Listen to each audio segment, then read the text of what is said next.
Indian രാഷ്ട്രീയ തലത്തിലും ദേശീയ തലത്തിലും ഒരേ സമയം വലിയ ചർച്ചകൾക്ക് വഴിവെച്ചിരിക്കുകയാണ് തമിഴ്നാട് മുഖ്യമന്ത്രി ജോസഫ് വിജയുടെ സമീപകാല ഡൽഹി സന്ദർശനവും തുടർന്നുള്ള രാഷ്ട്രീയ നീക്കങ്ങളും. തമിഴ്നാടിന്റെ മുഖ്യമന്ത്രിയായി അധികാരം ഏറ്റെടുത്ത ശേഷം വിജയ് നടത്തുന്ന ആദ്യ ഔദ്യോഗിക ഡൽഹി സന്ദർശനമെന്ന നിലയിൽ രാജ്യം മുഴുവൻ ഉറ്റുനോക്കിയ ഒന്നായിരുന്നു ഇത്. ദില്ലിയിൽ പ്രധാനമന്ത്രി നരേന്ദ്രമോദിയുമായി നടത്തിയ കൂടിക്കാഴ്ചയ്ക്ക് തൊട്ടു പിന്നാലെ തൃശൂർ എംപിയും കേന്ദ്രമന്ത്രിയുമായ സുരേഷ് ഗോപിയെ വിജയ് ഫോണിൽ വിളിച്ച് സംസാരിച്ച വാർത്ത പുറത്തു വന്നതോടെ ഈ സന്ദർശനത്തിന് പുതിയൊരു രാഷ്ട്രീയ വികസന മാനം കൂടി കൈവന്നിരിക്കുകയാണ്. കേരളം, തമിഴ്നാട് എന്നീ അയൽ സംസ്ഥാനങ്ങൾ തമ്മിലുള്ള സൗഹൃദത്തിനും വികസന സഹകരണത്തിനും ഭാരതത്തിന്റെ സമഗ്ര പുരോഗതിക്കും പുതിയൊരു വഴിത്തിരിവാകും ഈ സൗഹൃദ സംഭാഷണമെന്നാണ് രാഷ്ട്രീയ നിരീക്ഷകർ വിലയിരുത്തുന്നത്. സുരേഷ് ഗോപി തന്നെയാണ് തന്റെ ഔദ്യോഗിക ഫേസ്ബുക്ക് പേജിലൂടെ ഈ സുപ്രധാനമായ വിവരവും അവരുടെ സംഭാഷണത്തിന്റെ ഉള്ളടക്കവും ജനങ്ങളുമായി പങ്കുവച്ചത്. പ്രധാനമന്ത്രിയുമായുള്ള കൂടിക്കാഴ്ചയ്ക്ക് ശേഷം തമിഴ്നാട് മുഖ്യമന്ത്രി വിജയ് തന്നെ ഫോണിൽ വിളിച്ച് വിവരം സുരേഷ് ഗോപി അതീവ സന്തോഷത്തോടെയാണ് പങ്കുവച്ചത്. കേവലം ഒരു രാഷ്ട്രീയ നേതാവ് എന്നതിനപ്പുറം തങ്ങൾക്കിടയിലുള്ള ദീർഘകാലത്തെ സിനിമ വ്യക്തിഗത സൗഹൃദത്തിന്റെ പശ്ചാത്തലത്തിലാണ് ഈ സംഭാഷണം നടന്നത്.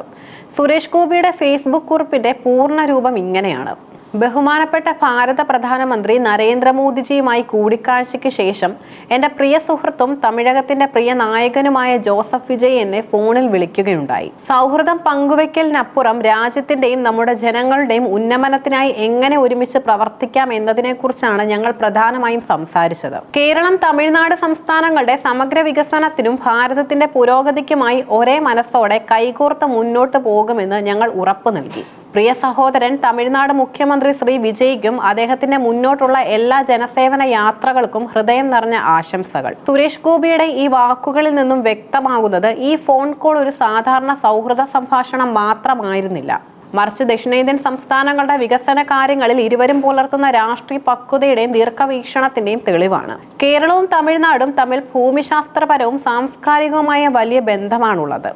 വിപണി, കൃഷി, ജലസംരക്ഷണം, ഗതാഗതം തുടങ്ങിയ നിരവധി മേഖലകളിൽ ഇരു സംസ്ഥാനങ്ങളും പരസ്പരം ആശ്രയിച്ചു കിടക്കുന്നു. ഈ സാഹചര്യത്തിൽ സുരേഷ് ഗോപിയും തമിഴ്നാട് മുഖ്യമന്ത്രി വിജയും തമ്മിലുള്ള ഒത്തുചേരൽ വലിയ പ്രതീക്ഷകളാണ് നൽകുന്നത്. തമിഴ്നാട്ടിൽ വലിയ രാഷ്ട്രീയ അട്ടിമറികളിലൂടെയും ജനപിന്തുണയോടെയും ഭരണത്തിലെത്തിയ വിജയുടെ ആദ്യ ദില്ലി യാത്ര പലവിധ ഊഹാപോഹങ്ങൾക്ക് വഴിവെച്ചിരുന്നു. ദേശീയതലത്തിൽ പ്രതിപക്ഷ സഖ്യങ്ങളുമായി വിജയ് അടുക്കുമോ അതോ കേന്ദ്ര ഭരണകക്ഷിയായ BJPയുമായി ഒരു വികസനപരമായ സൗഹൃദം സ്ഥാപിക്കുമോ എന്നതായിരുന്നു രാഷ്ട്രീയ കേന്ദ്രങ്ങൾ ഉറ്റുനോക്കിയിരുന്നത്. ദില്ലിയിലെത്തിയ വിജയ് കോൺഗ്രസ് അധ്യക്ഷൻ മല്ലികാർജുൻ ഖാർഗെ, മുതിർന്ന നേതാക്കളായ സോണിയാഗാന്ധി, രാഹുൽ ഗാന്ധി എന്നിവരെ കാണാൻ സമയം ചോദിച്ചിരുന്നതായും അവരുമായി കൂടിക്കാഴ്ച നടത്താൻ റിപ്പോർട്ടുകൾ ഉണ്ടായിരുന്നതായും മാധ്യമങ്ങൾ വാർത്തകൾ നൽകിയിരുന്നു. എന്നാൽ രാഷ്ട്രീയ കേന്ദ്രങ്ങളെ അത്ഭുതപ്പെടുത്തിക്കൊണ്ട് കോൺഗ്രസ് നേതാക്കളെ ആരെയും കാണാതെ പ്രധാനമന്ത്രി നരേന്ദ്രമോദിയെ മാത്രം കണ്ട് വിജയ് ചെന്നൈയിലേക്ക് മടങ്ങുകയായിരുന്നു. ഈ നീക്കം കൃത്യമായ ഒരു രാഷ്ട്രീയ സന്ദേശമാണ് നൽകുന്നത്. സംസ്ഥാനത്തിന്റെ വികസന ആവശ്യങ്ങൾക്ക് കേന്ദ്ര സർക്കാരുമായി നേരിട്ടുള്ള ബന്ധമാണ് കൂടുതൽ ഫലപ്രദമെന്ന് വിജയ് കരുതുന്നുണ്ടാകാം. അനാവശ്യ രാഷ്ട്രീയ സഖ്യങ്ങളിലേക്ക് പെട്ടെന്ന് ചാടി വീഴാതെ തമിഴ്നാടിന്റെ താല്പര്യങ്ങൾക്ക് മുൻഗണന നൽകുന്ന ഒരു ഭരണാധികാരിയുടെ സമീപനമാണ് വിജയ് ഇവിടെ സ്വീകരിച്ചത്. സേവാതീർത്തിലെ പ്രധാനമന്ത്രിയുടെ ഔദ്യോഗിക ഓഫീസിൽ വെച്ചായിരുന്നു മോദി വിജയ് കൂടിക്കാഴ്ച നടന്നത്. ഏതാണ്ട് 20 മിനിറ്റോളം നീണ്ടുനിന്ന ഈ കൂടിക്കാഴ്ച അതീവ പ്രാധാന്യമുള്ളതായിരുന്നു. പ്രധാനമന്ത്രി നരേന്ദ്രമോദിയും വിജയും തമ്മിൽ നീണ്ട 12 വർഷങ്ങൾക്ക് ശേഷമാണ് നേരിട്ടൊരു കൂടിക്കാഴ്ച നടത്തുന്നതെന്ന പ്രത്യേകതയും ഇതിനുണ്ടായിരുന്നു.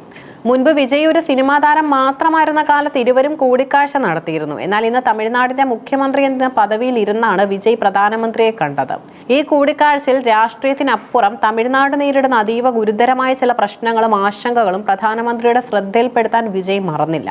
അതിൽ പ്രധാനപ്പെട്ട വിഷയങ്ങൾ ഇവയാണ്: തമിഴ്നാട്ടിലെ പുതിയ സർക്കാരിന്റെ സത്യപ്രതിജ്ഞാ ചടങ്ങിലും മറ്റ് ഔദ്യോഗിക പരിപാടികളിലും ദേശീയ ഗീതമായ വന്ദേമാതരം ആദ്യം ആലപിച്ചത് വലിയ രാഷ്ട്രീയ വിവാദങ്ങൾക്ക് വഴിവെച്ചിരുന്നു. തമിഴ് വികാരത്തിന് മുൻഗണന നൽകുന്ന തമിഴ്നാട്ടിൽ സംസ്ഥാന ഗാനമായ തമിഴ് തായ് വാഴ്ത്ത് ആദ്യം ആലപിക്കണമെന്നത് ദ്രാവിഡ രാഷ്ട്രീയത്തിന്റെ പ്രധാന ആവശ്യങ്ങളിൽ ഒന്നാണ്. സംസ്ഥാനത്തെ ഔദ്യോഗിക പരിപാടികളിൽ വന്ദേമാതരത്തിന് പകരം ആദ്യം തമിഴ് തായ് വാഴ്ത്ത് ആലപിക്കാൻ കേന്ദ്രത്തിന്റെ അനുമതി നൽകണമെന്ന് വിജയ് പ്രധാനമന്ത്രിയോട് നേരിട്ട് അഭ്യർത്ഥിച്ചു. തമിഴ് ജനതയുടെ സാംസ്കാരിക സ്വത്വത്തെ ബഹുമാനിക്കുന്ന നടപടിയാകും ഇതെന്ന് വിജയ് ചൂണ്ടിക്കാണിച്ചു. കർണാടക സർക്കാർ കാവേരി നദിക്ക് കുറുകെ മെക്കേദാത്തുവിൽ പുതിയ അണക്കെട്ട് നിർമ്മിക്കാൻ ശ്രമിക്കുന്നതായി ബന്ധപ്പെട്ട് തമിഴ്നാടിന് വലിയ ആശങ്കകളുണ്ട്.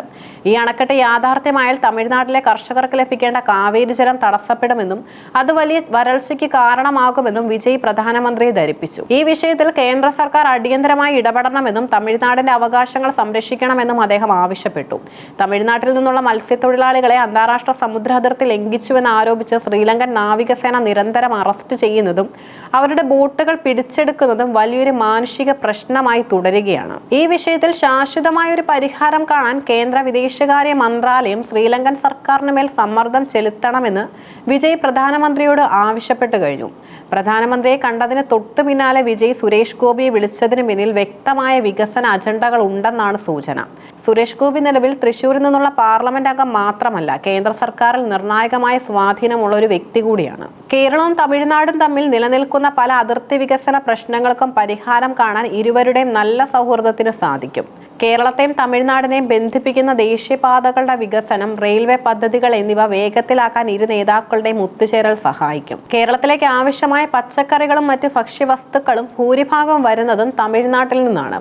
ഇരു സംസ്ഥാനങ്ങളിലെയും കർഷകർക്ക് അനുകൂലമായ വിപണി സാഹചര്യം ഒരുക്കുന്നതിനെക്കുറിച്ച് ഇവർക്ക് ഒരുമിച്ച് തീരുമാനങ്ങൾ എടുക്കാം. കേരളത്തിലെയും തമിഴ്നാട്ടിലെയും വിനോദസഞ്ചാര മേഖലകളെ കോർത്തിണക്കിക്കൊണ്ട് സൗത്ത് ഇന്ത്യൻ ടൂറിസം സർക്യൂട്ട് പോലുള്ള പുതിയ പദ്ധതികൾ ആവിഷ്കരിക്കാൻ കേന്ദ്ര സംസ്ഥാന സഹകരണത്തിലൂടെ സാധിക്കും. വിജയുടെ ഈ നീക്കങ്ങൾ തമിഴ്നാട് രാഷ്ട്രീയത്തിലും ദക്ഷിണേന്ത്യയിലും പുതിയൊരു ചേരിതിരിവിന് കാരണമായേക്കാം. പരമ്പരാഗത ദ്രാവിഡ കക്ഷികളായ DMK, AIADMK എന്നിവരിൽ നിന്നും വ്യത്യസ്തമായി കേന്ദ്ര സർക്കാരുമായി അനാവശ്യമായ ഏറ്റുമുട്ടലുകൾക്ക് പോകാതെ വികസനത്തിന് മുൻഗണന നൽകുന്ന ഒരു നവരാഷ്ട്രീയ ശൈലിയാണ് വിജയ് പിന്തുടരുന്നതെന്ന് വ്യക്തമാണ്. അതുപോലെ കേരളത്തിൽ BJPയുടെ ശക്തമായ മുഖമായ സുരേഷ് ഗോപിയുമായി വിജയ് പുലർത്തുന്ന ഈ അടുപ്പം ഭാവിയിൽ ഇരു സംസ്ഥാനങ്ങളിലെയും രാഷ്ട്രീയ സമവാക്യങ്ങളിൽ എന്ത് മാറ്റം ഉണ്ടാകുമെന്ന് പ്രവചിക്കാനാകില്ല. സിനിമയിൽ നിന്നും രാഷ്ട്രീയത്തിലേക്ക് വന്ന് ജനഹൃദയങ്ങൾ കീഴടക്കിയ രണ്ട് വ്യക്തിത്വങ്ങൾ ഒന്നിക്കുമ്പോൾ അത് ജനങ്ങൾക്ക് ഗുണകരമായ രാഷ്ട്രീയ സംസ്കാരത്തിന് വഴി തുറക്കുമെന്നാണ് പൊതുവെയുള്ള വിലയിരുത്തൽ.